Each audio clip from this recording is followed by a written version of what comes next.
Les députés refusent toute forme de dialogue selon la sollicitation du président Eradon Armampian. Cela n'est qu'une démagogie, commente le président de l'Assemblée nationale.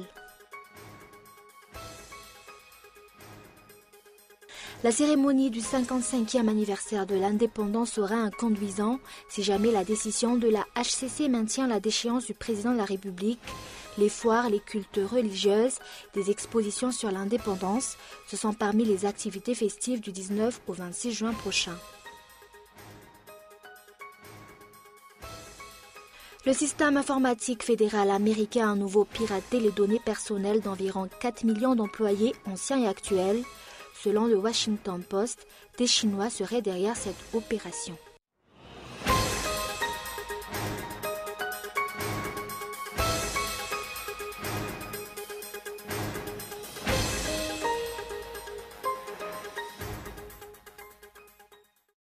Bonsoir à tous et bienvenue dans ce journal. À la une des actualités de ce jour, les députés refusent toute forme de dialogue selon la sollicitation du président Eradon Armampian. Cela n'est que démagogie, commente le président de l'Assemblée nationale. Et concernant les députés qui ont démenti leur adhésion à la motion de déchéance, ils ont réagi trop tard selon toujours les députés. Et cependant, les membres de l'Assemblée nationale attendent la décision de la HCC. Depuis le début de la semaine, des députés ont nié avoir signé la motion de déchéance votée à l'encontre du président de la République. Une décision tardive selon les autres parlementaires. Les 121 signatures déposées auprès de la HCC ne peuvent plus être retirées. De plus, la HCC a déjà déclaré la réception de cette requête, ainsi que celle des députés anti-déchéance. Les partisans du président renforcent leur communication sur le dialogue entre la présidence et l'Assemblée nationale. Selon Jean-Bosco Riftin, député anti-déchéance, mieux vaut tard que jamais pour se rapprocher et dialoguer. Par contre, la majorité à l'Assemblée nationale refuse catégoriquement la proposition. Il faut attendre le verdict de la HCC, selon Jean-Max Rakout-Mamounzi. Jusqu'à maintenant, je n'ai pas entendu parler d'une discussion entre les deux institutions. On entend parler des négociations, mais officiellement, donc moi je n'en suis pas au courant.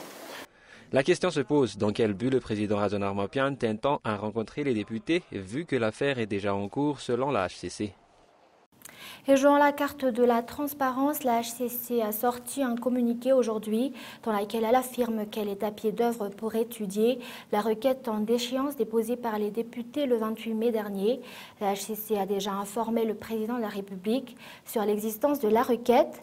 Le mémoire de défense du président Eradon Armampian a été déposé par Henri Rabanzak le 2 juin dernier. 4 avocats s'étaient présentés auprès de la HCC pour l'informer qu'ils plaideront la cause des députés le 3 juin. La Cour leur a donné un laps de temps pour étudier le dossier et déposer une conclusion par la suite si le juge nécessaire. La HCC lance un appel au public d'attendre dans le calme son verdict et le communiqué n'a pas informé quand la HCC se prononcera pour l'affaire. Et sur le plan économique, le démenti des députés, le dépôt d'une motion de déchéance n'a aucun rapport avec la mise en place du tribunal spécial. Des techniciens du ministère de l'Environnement et des magistrats forment ce tribunal spécial et le président de l'Alliance Vargas affirme que grâce à ce tribunal spécial qui a compétence sur le trafic de bois de rose ou d'ossements humains, les organisations nationales pourront enfin porter plainte. L'exportation illicite ne connaît pas de répit, ajoute-t-il. Reportage. La mise en place du tribunal spécial tarde. Le Premier ministre avait souligné que beaucoup de personnes ont peur. Jusqu'ici, les députés sont soupçonnés d'avoir déposé une motion de déchéance. Ce jour, le député de Mandout, Nantenen Djembovouz, affirme que cette motion de déchéance n'a aucun rapport avec la mise en place du tribunal spécial. Des magistrats et des techniciens du ministère de l'Environnement forment ce tribunal. Le président de l'Alliance Vargas, de son côté, affirme que jusqu'ici, l'exportation illicite de bois de rose n'a pas cessé. Par rapport au tribunal spécial qui vient d'être mis en place, promulgué par le Conseil de gouvernement, je crois il y a 2 semaines, l'avantage, d'après le draft que j'ai vu, parce que personne n'a encore vu vraiment la version définitive, la société civile est maintenant autorisée à se porter partie civile. Je crois que c'est un plus dans ce qu'il y avait auparavant, où c'était seulement les gestionnaires de parcs et les détenteurs donc, de ces ressources qui peuvent se porter partie civile. Dans ce cas, après la mise en place du tribunal spécial, les organisations nationales pourront porter plainte. D'après les statistiques de l'AVG, l'exportation illicite de bois de rose a connu une hausse.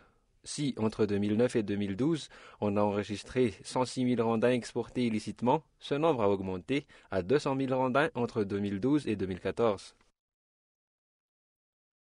Et la cérémonie du 55e anniversaire de l'indépendance aura un conduisant si jamais la décision de la HCC maintient la déchéance du président de la République. 55 années que Madagascar a eu l'indépendance, 55 ans de la fondation de l'armée malagasy aussi. Les foires, les cultes religieuses, les expositions sur l'indépendance, ce sont parmi les activités festives du 19 au 26 juin prochain. Reportage de Olive Anchnial. La décision de la HCC n'aura pas d'impact sur le déroulement de la cérémonie de la fête de l'indépendance le 26 juin prochain. Le général Gersandranji Anatouanj, président du comité d'organisation, a souligné qu'il y aura toujours quelqu'un qui présidera la cérémonie en cas d'absence du président de la République. L'armée est l'une des plus concentrées par la fête, autant elle se prépare. Amour de la patrie et Fiavan en feront développer seront le slogan du 26 juin 2015. Les arcades d'Analakil, la rue de l'Indépendance, le jardin d'Andoual ainsi que celui d'Ambouzatouf seront parmi les lieux festifs. Pour les feux d'artifice auparavant, si les chefs-lieux des 22 régions étaient les bénéficiaires, chaque district aura sa part cette année. Et par ailleurs, durant les 3 premiers jours de la célébration, à compter du vendredi 19 juin, un culte musulman, adventiste et chrétien font partie du programme. Pour la soirée du 25 juin, à part les diverses animations culturelles, les feux d'artifice au bord du lac Anous seront programmés. Même chose pour le défilé militaire au stade de Mahamassen. Les forces de l'ordre prendront des mesures spéciales pour renforcer la sécurité pendant la semaine de la fête nationale.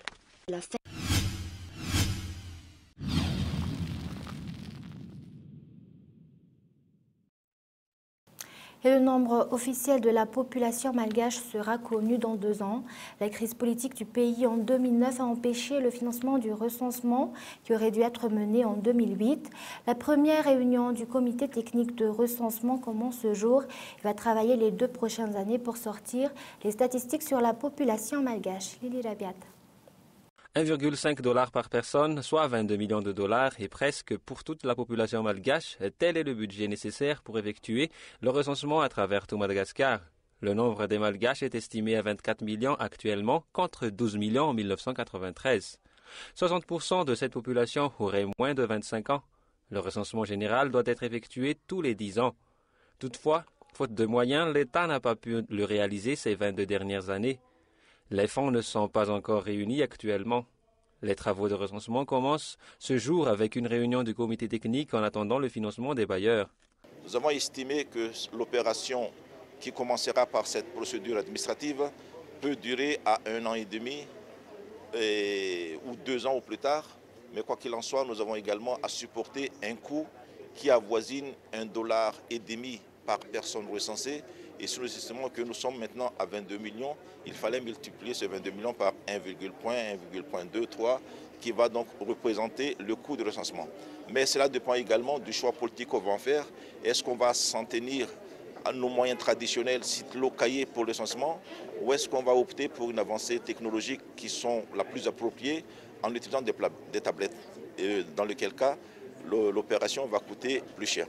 Mais quoi qu'il en soit, ce comité technique qui est composé de quelques cinquantaines de membres est composé essentiellement de techniciens issus de différents ministères. Le nombre officiel de la population malgache sera connu après ce recensement. Jusqu'ici, les chiffres utilisés ne sont que des estimations. De nouvelles techniques de collecte de données seront adaptées pour ce 3e recensement général.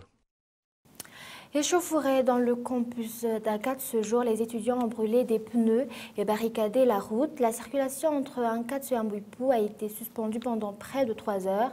Les universitaires énaclent contre la coupure fréquente de l'électricité dans les cités. Douania Djadatouf. 7 blocs où résident 700 universitaires sont dans le noir depuis près d'1 semaine. Les dispositifs électriques sont vétustes, les fusibles disjonctent fréquemment, témoignent les résidents. Le vol d'électricité, très courant dans le campus, amplifie la situation d'après leurs explications. Les étudiants sont descendus dans la rue ce matin pour manifester leur colère. Il s'agit d'une alerte lancée aux responsables afin qu'ils voient de près la situation sur place, selon eux. Des doléances ont été déjà envoyées auparavant, mais elles sont restées sans suite. Le président du CROUA explique que la lenteur de la procédure administrative a retardé le déblocage du budget destiné à l'achat de nouveaux matériels électriques. Suite à la manifestation estudiantine, le problème d'électricité est finalement résolu. Une maison située en dehors du campus a installé illicitement des fils électriques à partir d'un bloc de la cité universitaire et ce cas n'est pas isolé. Des étudiants l'approvisionnent en électricité. Ces irrégularités sont passibles de sanctions. Les étudiants risquent le conseil de discipline. Et inquiet du cas Tulliard 2, le nombre de décès dus au paludisme reste flou. Les chiffres avancés seraient aux alentours de 140 à 240 morts. Les statistiques officielles sont tenues confidentielles. Les centres de santé de base sur place ne sont pas autorisés à délivrer des informations sur le sujet. La liberté de presse est également bafouée. Les journalistes n'ont pas le droit de faire des investigations. Depuis le mois de février, une épidémie de paludisme tue les enfants en bas âge et vulnérables dans la partie sud de Madagascar, mais l'État semble vouloir camoufler la réalité. Et actualité internationale, le système informatique fédéral américain a à nouveau piraté les données personnelles d'environ 4 millions d'employés anciens et actuels. Une cyberattaque d'une grande ampleur et selon le Washington Post, des Chinois seraient derrière cette opération. France 24. La Chine se défend. Le pays est opposé à toute forme de cyberattaque. Jeudi, le gouvernement américain annonçait avoir détecté une attaque informatique fomentée par des Chinois. Mais d'après Pékin, ne pas avoir mené d'enquête approfondie avant de pointer du doigt les autorités chinoises est tout simplement irresponsable et dépourvu de tout fondement scientifique. L'information avait été révélée par le Washington Post. Des hackers travaillant pour l'État chinois ont infiltré le système informatique de l'Office of Personnel Management. C'est l'organisme qui gère les effectifs des fonctionnaires américains en décembre. Les données personnelles d'environ 4 millions d'employés fédéraux, anciens ou toujours en poste, pourraient être compromises. Ce n'est pas la première fois que la Chine est ciblée. L'année dernière, des pirates chinois s'en étaient pris à l'OPM. Cette dernière intrusion a été détectée en avril. Elle aurait été fomentée en décembre. Ces derniers mois, les piratages se sont multipliés aux États-Unis. À chaque fois ou presque, c'est le système informatique de grands groupes qui est visé, comme celui des studios de cinéma Sony en décembre dernier. L'organisation piratée, cette fois-ci, l'Office of Personnel Management, s'occupe par exemple de distribuer tous les ans les centaines de milliers d'accréditations dont les employés du secteur public américain ont besoin pour travailler. L'agence conseille aux victimes potentielles de l'attaque de se montrer très prudentes dans leur gestion de leurs comptes bancaires et la manipulation de leurs données personnelles en ligne. On ignore toujours ce que les hackers cherchaient précisément, vol d'identité ou espionnage. Et les combats dans l'est de l'Ukraine sont les plus meurtriers depuis les accords de Minsk en février. Ils se concentrent autour de la ville près de Donetsk. Ils ont fait plus de 28 morts. Reportage de France 24. Depuis sa tranchée, un combattant indépendantiste pro-russe actionne son fusil anti-char. Scène de guerre dans la bataille de Marinka, une ville voisine de Donetsk. Les combats ont repris, chaque camp s'accuse mutuellement d'avoir rompu la trêve. De toute façon, le cessez-le-feu est déjà violé, parce qu'ils nous bombardent. On ne va pas rester ici à attendre dans les tranchées. On ne peut faire qu'une chose, avancer, avancer et encore avancer. Et je ne suis pas le seul à penser ça. Tout le monde le dit.